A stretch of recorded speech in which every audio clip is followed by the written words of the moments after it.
Good Thursday afternoon. Thanks for joining us on KARE 11 News Now. I'm Chris Harapsky. Today we are hearing from border czar Tom Homan for the first time since he took over federal immigration operations here in Minnesota.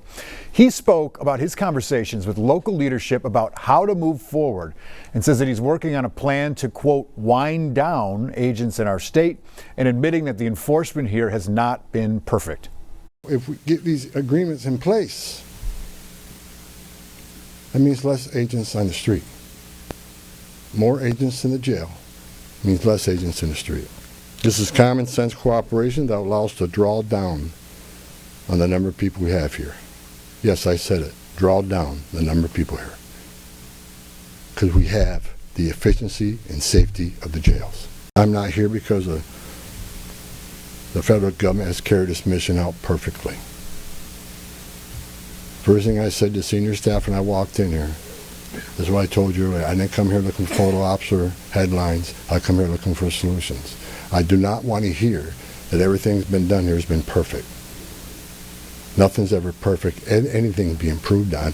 And what we've been working on is making this operation safer, more efficient, by the book. The mission is going to improve because of the changes we're making internally.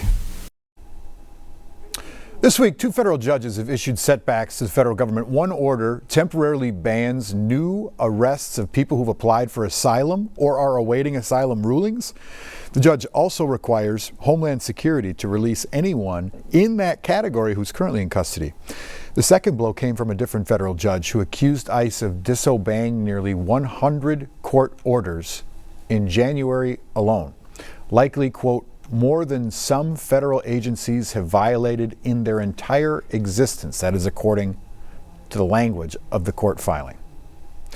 We've also seen some tonal changes in Operation Metro Surge in the last few days. For example, federal agents are now being advised not to engage with angry protesters. The officers involved with Alex Preddy's shooting are also now on leave. These come after closed-door conversations between Tom Homan and local leaders. Today, more than dozens of lawmakers from several states are at the Minnesota State Capitol for a day of solidarity. Lawmakers are from states including Wisconsin, Illinois, Colorado, Georgia, Michigan, North Carolina, Montana, signaling what's happening in Minnesota is no longer just a local issue.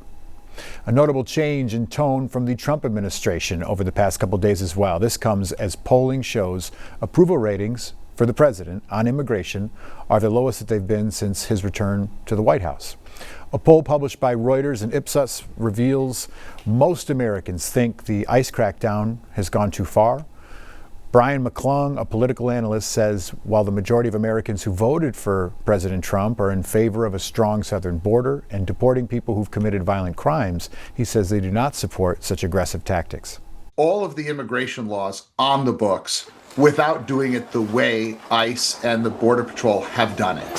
And I think that's what Americans are responding to. They're seeing the people of Minnesota just under siege and imagining that could happen in their hometown next. With the midterm elections still 10 months away and the governor's seat up for grabs, McClung says Republicans will have to shift focus onto issues like fraud to try and regain the public's trust. A new video into our newsroom showing a confrontation between Alex Preddy and federal agents more than a week before he was shot. A family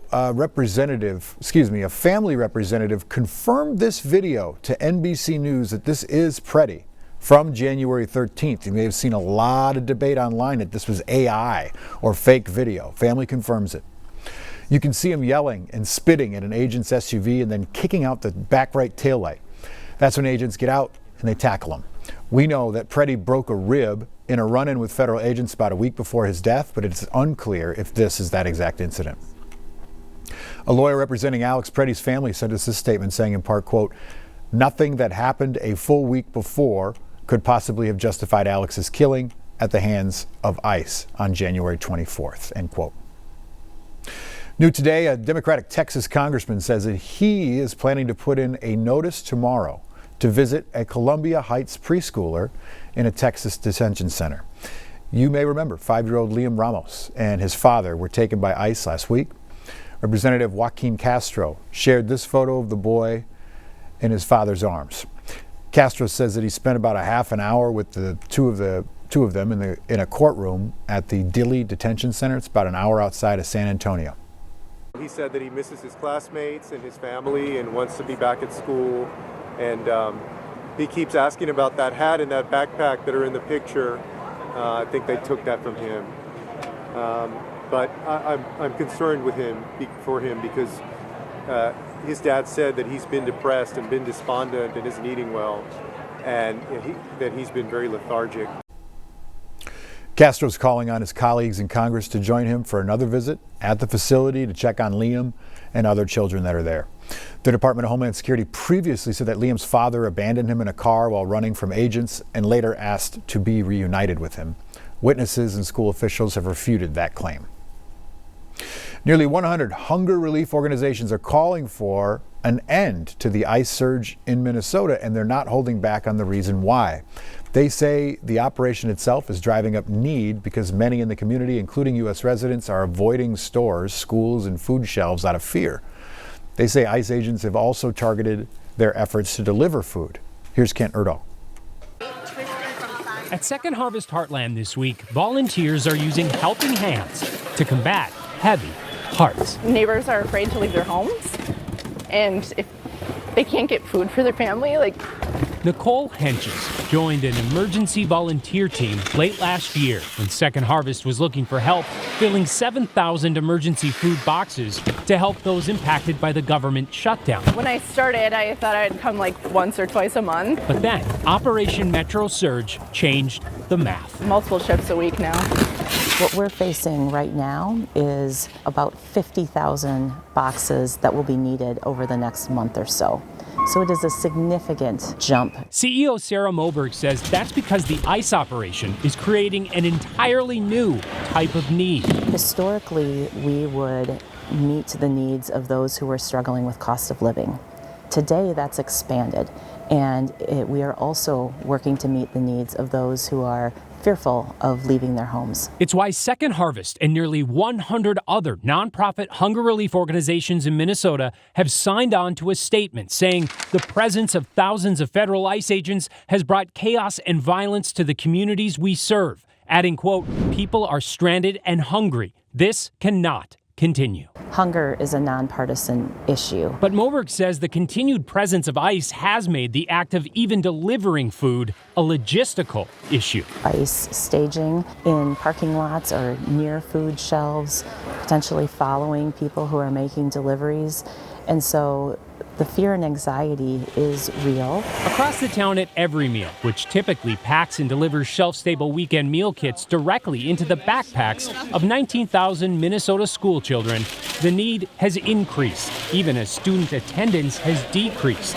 So they, too, are getting creative. These bags of food are available to every school in 47 school districts in Minnesota. They can get these bags of food, and they can get them to the kids and families in whatever way works best for their community. How difficult and challenging has that been to get the food not just to a backpack but to a home now? We work with the school partners on that home delivery, but I know that some of those people are getting targeted, getting their windows broken and dragged out, just people that are delivering food to people's homes. I think we've all heard the quote or know the quote from Mr. Rogers where he says something like, "Watch the helpers in times of difficulty." And it's really hard when the helpers are the ones that are getting targeted as well. But no matter how hard it gets, I'm kind of at a loss for words. Nicole and all the other helpers won't stop lending a hand. I think it's important. Kent Erdahl reporting there. The clock is ticking right now at the U.S. Capitol. Lawmakers, they got until tomorrow night, midnight, to come to an agreement on funding the government. Democrats in the Senate blocking legislation to fund the Department of Homeland Security and several other agencies as they negotiate with their Republican counterparts. President Donald Trump saying today that neither side of the aisle wants a shutdown. Hopefully we won't have a shutdown. We're working on that right now. I think we're getting close. The Democrats, I don't believe, want to see it either. So we'll work in a very bipartisan way. I believe not to have a shutdown. We don't want a shutdown. Their main sticking point is funding for DHS. And this afternoon, we're learning that the White House and Senate leaders are moving closer to a deal to meet Democrats' demands. And that is according to CNN. New today, the man caught on video charging Representative Ilhan Omar at a town hall event earlier this week is in court for the very first time. Anthony Kazmierzak, facing federal charges for assaulting a United States representative. Court documents say Kazmierzak was at the town hall in the front row Tuesday night, approached Omar as she was speaking and sprayed her with what appears to be and what some have said is apple cider vinegar. He was quickly tackled by security and arrested shortly after. In breaking news today, Senator Amy Klobuchar has officially launched her campaign for governor. We know she filed some of the paperwork last week, but she has officially announced it. She posted this video on X saying, quote, "We've been through a lot, and I believe this moment calls for grit, resilience, and faith in each other," end quote. She goes on to say, quote, "I believe we must stand up for what's right and fix what's wrong," end quote. Klobuchar enters the race following the exit of incumbent DFL Governor Tim Walz. He faced mounting pressure surrounding his administration's handling of fraud in the state, dropping his bid for a historic third term. She'll go up against several high-profile Republican candidates, including House Speaker Lisa Damuth and State Representative Kristen Robbins, among others. And developing right now, Indian authorities are investigating a virus outbreak after confirming 2 cases and as several Asian countries tighten health screenings for travelers arriving from India. NBC's Janice Mackey-Fryer reports from Beijing. This is a highly contagious virus between humans, and it's often deadly. The 2 cases of Nipah virus were detected in India in the state of West Bengal, but there are concerns the outbreak could spread. The virus has a fatality rate of 40 to 75%, according to the World Health Organization, deadlier than the COVID virus, and there's no vaccine for Nipah. So authorities in India are taking no chances. At the same time, several airports across Asia, in Thailand, Singapore, Malaysia, and Hong Kong, are taking steps to screen passengers for any symptoms. Nipah is a zoonotic virus that's transmitted from animals, usually fruit bats, and doesn't spread easily to humans. It can also come from contaminated food. And when it does hit, it initially feels like the flu, then worsens. Experts say pneumonia and other respiratory symptoms can develop. But the most serious complication is encephalitis, or inflammation of the brain. The WHO says the fatality rate has a lot to do with the country's capacity to test, trace, and treat those infected. In India, authorities have quarantined nearly 200 people who may have come into contact with the 2 infected. It's the first time in nearly 20 years that India has had cases, but they believe the outbreak is now contained. Still, it's a situation that U.S. health officials are watching very closely, the CDC saying they're ready to assist if needed.